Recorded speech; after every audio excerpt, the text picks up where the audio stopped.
Bonjour à toutes et à tous. La crise ne crée pas la force, elle la révèle. On dit souvent que les crises révèlent le meilleur de l'être humain. Mais c'est vrai, quand tout vacille, quand la pression monte, quand l'issue devient incertaine, nous activons des ressources que nous ignorions posséder. Le focus, le courage, la créativité, l'endurance. Donc la crise force l'essentiel et élimine le superflu. Mais voici la vraie leçon. C'est que tu n'as pas besoin d'une crise pour donner le meilleur. Tu l'as déjà fait.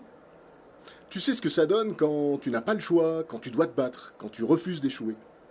Et ce niveau d'intensité, de clarté et de détermination, mais il est déjà en toi. Donc la crise ne l'invente pas, elle l'active. Et ce qui te freine au quotidien, ce ne sont pas les obstacles. Ce sont les compromis faciles, les raccourcis confortables, les on verra demain, les efforts minimums acceptables. Autrement dit, l'absence d'urgence. Alors posons-nous une question.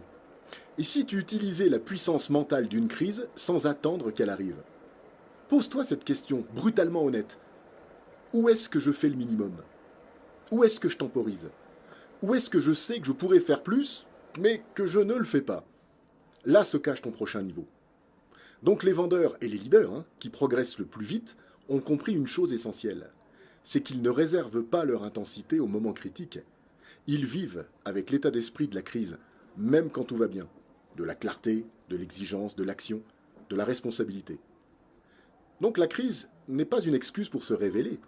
C'est un rappel de ce que tu es capable de faire quand tu arrêtes de t'économiser. Donc n'attends pas que la pression t'y oblige, active-la volontairement. C'est comme ça qu'on passe de la survie à la performance, puis ensuite à l'excellence. A très bientôt, bonne journée, abonne-toi et partage. Au revoir.